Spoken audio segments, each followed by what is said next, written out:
ขึ้นไปแล้วเอาเสือกดึงขึ้นตัวนั้นลงยามบันทึกสายไฟกะได้ต้นยิ้วนี่กะเอาออกก็ดีคือกันมันสูงเนาะ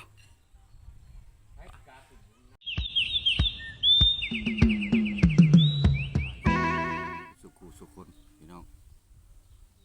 เปิดคลิปมาก็เห็นหน้าเพราะเนาะพี่น้องเฮาเพราะว่า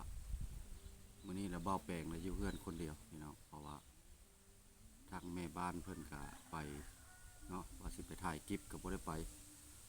ทางแม่บ้านเพิ่นละไปทางละครหลวงเวียงจันทน์พี่น้องไปทำบุญเนาะหรือว่าไปยามลูกยามเต้าพี่น้องเดี๋ยวนี้ละเบ้าแปลงละสิได้ถ่ายเนาะเพราะว่ามี FC บางท่านก็อยากเห็นเนาะว่าอยู่เฮือนอยู่ซ่านเป็นยังไงวะหลังจากแล้วเข้าแล้วน้ำแล้วก็อยู่เฮือนอยู่ซ่านเนาะก็บ่ได้ไปถ่ายคลิปก็ไปก็เลาะไปเลาะมาแถวใกล้นี่แหละพี่น้องเพราะว่าเบ้าแปลงนี่ก็สิได้รีวิวทาง FC เพิ่นอยากเห็นเนาะทางเฮือนทางครอบครัวทางสวนครัวบ้านพี่น้องเพราะว่าเบ้าแปลงสิได้ถ่ายให้พี่ให้น้องได้เห็นสิเป็นพี่น้องทางนครหลวงจันทน์เนาะหรือว่าทางสารวัตรอัตตปือสวรรณเขตหรือพี่น้องชาวไทยเฮาหรือว่าหมู่ทีมงานเฮาพี่น้องเดี๋ยวนี้ล่ะยังรอเนาะรอให้ทางพ่อบ้านพาเลาะเนาะหมู่เพื่อนเดียวที่ว่าเคยไปถ่ายคลิปน้ำกันเนาะเพิ่นสิเข้ามาเฮ็ดหน้าปกเนาะเฮ็ดหน้าปกทางเพิ่นไปหาครูบาเติ้นแล้วก็เพิ่นยังบ่จื้อที่ว่าการใช้แอปเข้าหน้าปกทางช่อง YouTube แต่เพิ่นก็เอาใจสู้เนาะเพิ่นเลยลืมแล้วก็ทางยากบ่แปลงก็เลยได้ท่าทางพ่อบ้านพะเลาะมาก็จักเพิ่นสิเข้ามาได้หรือบ่เนาะเพราะว่า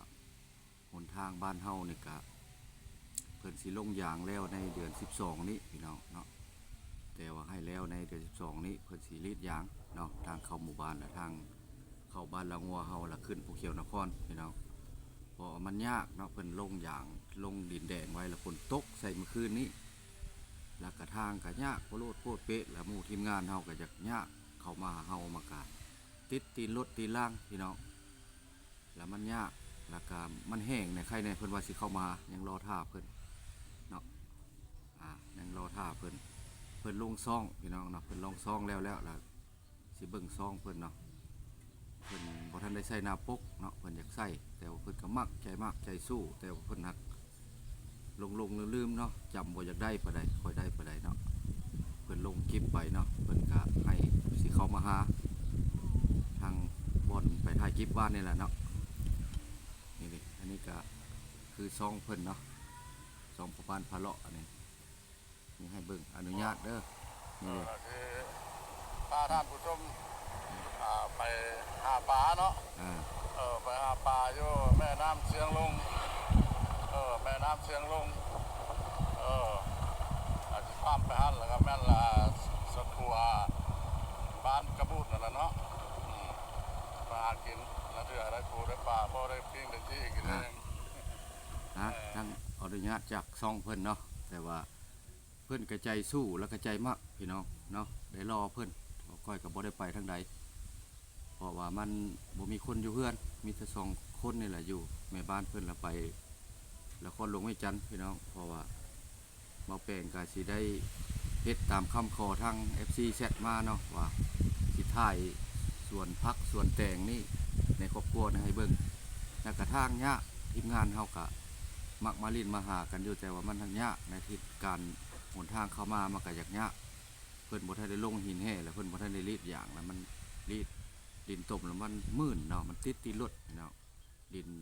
ต้มแดงมันติดยากถ้าว่ามันง่ายนี่เพิ่นก็เข้ามาปลูกผักปลูกมีไว้ก็ถือว่าที่เอาไว้กินในครอบครัวหรือว่าให้รับใช้พี่น้องเพราะว่าเฮาต้องได้สู้ปลูกสิ่งที่ว่าเฮาเฮ็ดได้เฮาก็เฮ็ดไปพี่น้องในครอบครัวปลูกใส่แล้วก็นึ่งมาบ่มีคนอยู่เฮือนแล้วเฮาก็ได้เผาเป็ดเผาไก่ย่านไก่มาสะมากินเนาะเบาแปลงสิได้ถ่ายเบิ่งส่วนแต่งส่วนพักนี้ให้พี่น้อง FC เฮาหมู่คู่หมู่เพื่อนเห็นเนาะเบิ่งว่าเป็นจังไดไปเบิ่งน้ำกัดพี่น้องพร้อมกันไปมักแต่งก็เริ่มเป็นแล้วเพราะว่าค ขาย2 สุด3 สุดละพี่น้องเช้านี้ละค่อยเก็บผลตกแล้วมันใหญ่มันตึงนะให้แม่ค้าเพิ่นน่ะได้โลหนึ่ง10,000กีบพี่น้องเนาะเอาไปส่งเพิ่นเลยบางเทื่อมีคนในหมู่บ้านนี่ก็พอได้เก็บเพิ่นสั่งมาเอาให้ได้เด้อโล1 2 โลก็เลยเก็บเนาะพอได้แก้ไขในครอบครัวเฮานี่แหละพี่น้องเพราะว่าเฮาปลูกอยู่ในบ้านมันก็ต้องได้เผาเนาะอันนี้เริ่มเป็นหลายแล้วพี่น้องแต่งบ้านเฮาปลูกบ่ได้ใส่ยาพ่นเคมีปานใดมีแต่ใส่ขี้เป็ดขี้ไก่บ้านเฮาพี่น้องแต่งบ้านเฮาเนาะมันก็กินก็คักอยู่มันปลูกยากแล้วนาแล้วก็ได้ลงตัวนี้เนาะพี่น้องนี่ได้ถ่ายให้กันเบิ่งปลูกกะแม่บ้านเพิ่นเฮ็ดปลูกแต่ว่าเฮ็ดนำกันนั่นละไปตัดไม้ข้างมาใส่มักแตงอันนี้แหละถ้าบ่ใส่ข้างละบ่อยากเป็นมากเด้อท่านผู้ชมเพิ่นละมักขึ้นข้างเนาะขึ้นไม้จังเป็นเนาะเบาแปลงสีพาเลาะเบิ้งในสวนครัวบ้านเฮานี่แหละพี่น้องเพราะว่าบ่ได้ไปทางใดเพราะว่าบ่มีคนเนาะอยู่เฮือนก็รอท่าทางพ่อบ้านซ่อมเข้ามาเนาะกาดซ่อมนี่ต้นปีกายนี่ว่างปีกายนี่โลหนึ่ง50,000เนาะโลหนึ่ง50,000ยามช่วงมันแพงเนาะแต่ต้นปีนี่ลงได้อยู่โล25พี่น้องเนาะแม่ค้าเพิ่นสั่งหลายอยู่แต่ว่าเฮาสิพอได้ขายบ่เนาะเพราะว่าเฮาใส่ครอบครัวแล้วก็เหลือกินก็แม่นขายตัวนี้แหละเพราะว่าค่อยบ่ได้ไปถ่ายคลิปแล้วก็บ่ได้ไปเพราะว่าค่อยเผาตัวนั้นก็แม่นพี่น้องส่วนนี้ก็กว้างเติบอยู่เนาะมักแตงแล้วก็ผักใช้ต่างๆอื่นๆแหละในครอบครัวนี่แหละกำลังเริ่มเป็นพี่น้องแตงนี่แหละเบาแปลงกะใช้เวลาไปถ่ายคลิปนำเพราะว่าค่ำมาก็ได้ไปยามเนาะพี่น้องไปยามเพราะว่าเฮาก็ต้องได้เฮ็ดเนาะลูกก็ไปเฮ็ดเหตุการณ์มาแล้วเฮาก็ยังได้หาซอกหาอยู่หากินพี่น้องเนาะแล้วแต่วิชาเฉพาะความสามารถของฝ่ายของมันพี่น้องอันนี้หน่วยนี้ก็งามพี่น้องนี่กำลังงามมื้ออื่นนี่ได้ปิดนี่พี่น้องเนาะเงินเดือนบ่แปลงกะบ่หลายปานใดเนาะพี่น้องเงินเดือนยามกะไล่เป็นเงินไทยเฮากับประมาณ 3,000 ปลายกว่าบาทพี่น้องเนาะกะบ่คุ้มกินเฮาต้องได้เฮ็ดในครอบครัวเฮาต้องได้เฮ็ดเสริมเนาะทางเงินซ่อง YouTube กะผ่านกดสร้างรายได้ทางซ่องบ่แปลงบรรณาเนาะแต่ว่าบ่ทันได้สามารถได้รับพินรอท่าแต่พินขอโทษขออภัยเนาะพี่น้องเนาะแต่ว่ายังบ่ได้รับเงินเนาะแต่รอท่าแต่พินฝากพี่น้องเนาะเข้าไปเบิ่งคลิปแล้วก็ไปชมไปเบิ่งหั่นแหละเนาะพี่น้องเพราะว่าพอให้มันยอดวิวยอดหยังมันสูงแน่เนาะไปแต่ละมือก็พอเป็นเงินเข้ามาที่ว่ามีรายได้ค่าน้ำมุกน้ำมันจากไปไกลได้เนาะพี่น้องเฮาฝากถึงพี่น้องชาวไทยเฮาหรือว่าชาวลาวเฮาอยู่ต่างประเทศเนาะหรือว่าอยู่ไสก็อย่าฝากเข้าไปเป็นกำลังใจกดไลค์กดแชร์ให้กันเนาะพี่น้องพอได้เห็นกันไปไกลเนี่ยกับค่าน้ำมุกน้ำมันแล้วก็มาล่ามาการบ่ทันพี่น้องจะว่าบ่มีคลิปลงก็ได้ถ่ายให้กันเบิ่งเนาะในส่วนครัวบ้านตัวนี้แหละพี่น้องเนาะความมักความแพงความที่เฮามักเฮาก็ได้เฮ็ดเนาะขอบคุญขอบคุณที่ว่าเข้ามาเป็นกำลังใจติดตามเนาะที่ว่าให้ซองในผ่านชั่วโมงเข้ามาได้สำนึกกับขอบุญขอบคุณหลายๆพี่น้อง FC เฮาทางฝั่งไทยฝั่งลาวเฮาหมดสุขุสุคนพี่น้องเฮาทางซองบ่าวแปลงบ้านนาเนาะซองใหญ่เพิ่นก็ได้กินเงินแล้วเนาะทางซองบ่าวซอนอ่อนทั่วบางครั้งบางคราวเพิ่นก็ได้มาสู้ไปน้ำเดียวเนาะเพิ่นก็ถ่ายตลาดเนาะหรือว่าสายทางเพิ่นก็ได้ถ่ายลงไปแต่ว่าเพิ่นเป็นซองใหญ่ผู้ติดตามเพิ่นก็60,000ปลายเบาแปลงมาหน้าละผู้ติดตาม2,000ปลายเนาะพี่น้องสิถ่ายไปทางนั้นอีกเนาะพี่น้องกล้องก็สั้นๆเส้นๆเนาะพี่น้องเพราะว่าระบบการสั้นบ่มีถ้าว่าย่างแห้งหรือว่าขี่รถไถนี่ก็ดิ้นเนาะพี่น้องยังเครื่องมือบ่สมบูรณ์แบบเนาะพี่น้องผักกาดผักนางตู่ผักหยังก็มีครบอันนี้ก็ผักซีลงเนาะ ผ่านมากับปีกายนี่ก็ได้ถ่ายลงไปเนาะบ่าวแปลงเฮ็ดซ่องก็ถือว่าได้2 ปีผ่านมาพี่น้องเนาะก็สู้มาสุดจริตสุดขีดความสามารถที่เฮาไปได้ที่เฮาถ่ายได้เนาะนี่ผักกาดซ้อมกันหลาย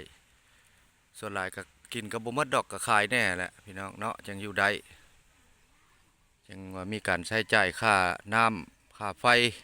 น้ำประปาเนาะทางสิริยางลงไปนี่ก็แฮงเต็กเนาะถ้าว่าบ่แปลงได้เงินซื้อปั๊มลมน่ะก็สิแปลงยางซอดอันจอดยางนำเนาะถ่ายยางรถยางล่างนำขับมาแล้วพอได้ไปยามหรือว่าตื่นมาแล้วก็ไปถ่ายคลิปเนาะพี่น้องให้พี่ให้น้องได้เห็นพี่น้องเฮา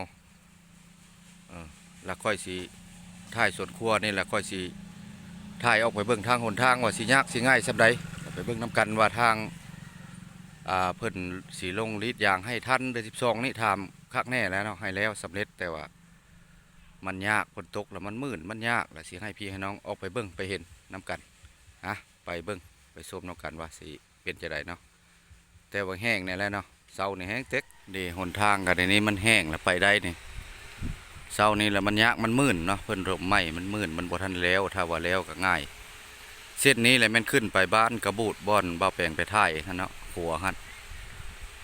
ขึ้นบ้านกระบูดไปฮอดผู้เขียวพุ่นละในปีนี้แหละเพิ่นสิโจะอยู่ในบ้านในสางเส้นนี่ปูฮอดหั่นเนาะปีหน้า2026แล้วสิต่อไปอีกเนาะก็สิว่าในนั้นแหละเนาะนี่แหละแม่นทางเข้ามาแต่เมืองทางบ้านตาลเนาะทางปั๊มน้ำมันลักฮกแข่งขมวนเฮาแล้วก็เข้าเส้นนี้ก็แล่นเลยนี่เนาะถ้าว่าทางเส้นนี้แล้วถ้าว่าบ่าวแปลงมีเงินกับแคมทางเนาะแล้วใส่ปั๊มลมจอดอย่างบางเทื่อก็สิได้ตื้มกันเนาะเพราะว่าซากถ้าอย่างในรถมอเตอร์ไซค์นี่ก็คันหนึ่งก็5-6-70 พันแล้วเนาะพี่น้องเนาะเฮาก็สิพอได้ตื้มกันหาเงินซื้อปั๊มลมกับประมาณอยู่ตัวใหญ่เนี่ยก็10,000 ปลายกว่าบาทเนาะพี่น้องตัวน้อยเนี่ยก็5-6 พันเนี่ยได้อยู่ปั๊มลมสูบยางเนาะกระเจบางส่วนก็บ่แปลงก็มีแล้วมีแต่ซื้อใส่ตื้มพี่น้องเฮาเนาะตัวนี้เราสิเป็นทางซอยตอนนี้เราเพิ่นยังตัดไม้ออกจากทางเนาะนี่เขาขึ้นต้นไม้ตัดไม้ออกจากต้นมันสูงจากสายไฟพี่น้องเพิ่นตัดข้างหมู่บ้านเฮานี่แหละเพิ่นตัดเนาะแล้วมือวันอาทิตย์แล้วแม่นไปใส่ลูกสิไปใส่ลูกสิพาเดี๋ยวไปใส่ซื้อนมบ่แล้วมือวันอาทิตย์เป็นมืออื่นแล้วแม่นอนามัยรวมหนทางเนาะบางเทื่อบ่แปลงก็สิได้ถ่ายให้เบิ่งเนาะรวมเมดบ้าน 3-4 หมู่บ้านเนี่ยรวมถ่ายหนทางนี่แหละเอาขี้เหงื่อขี้ออกไปช่างออกแล้วเพิ่นสิลงยางเนาะตัวนี้เพิ่นก็เริ่มแล้วบ่อนกันเปื้อนหรือว่ากันเจื้อนนี่พี่น้องเพิ่นกันเจื้อนแล้วล่ะมื้อนี้เป็นวันอาทิตย์มื้อนี้เป็นวันเสาร์เด้อพี่น้องเฮานี่ขึ้นไปแล้วเอาเสือกดึงขึ้นตัวนั้นลงยามบันทึกสายไฟก็ได้ต้นยิ้วนี่ก็เอาออกก็ดีคือกันมันสูงเนาะต้นยิ้วอันนั้นมันเป็นต้นย่อหลายปีแล้วเพิ่นก็เอาออกจากทางหรือว่าสายไฟเนาะเพิ่นก็ให้ตัดเพราะว่าเพื่อนเบาแปลงนี่เพิ่นก็ให้ตัดออกแล้วต้นม่วงเนาะพี่น้องอันนี้กำลังเริ่มตัดออกแล้วจะสั้นละคลิปนี้เนาะพี่น้องก็มีซ้ำนั้นเนาะดับเบาแปลงได้ถ่ายให้เบิ่งถ่ายหนทางถ่ายส่วนครัวบ้านเนาะรีวิวให้เบิ่งหนทางก็เริ่มแห้งแล้วเห็นถ้าตกออกมาแมลงนี่ก็ไปยะออกยะอีกคือเก่าเนาะขอขอบคุญขอบคุณหลายๆที่ว่าผู้เข้ามาเบิ่งมาชมคลิปให้เนาะเบาแปลงบรรณา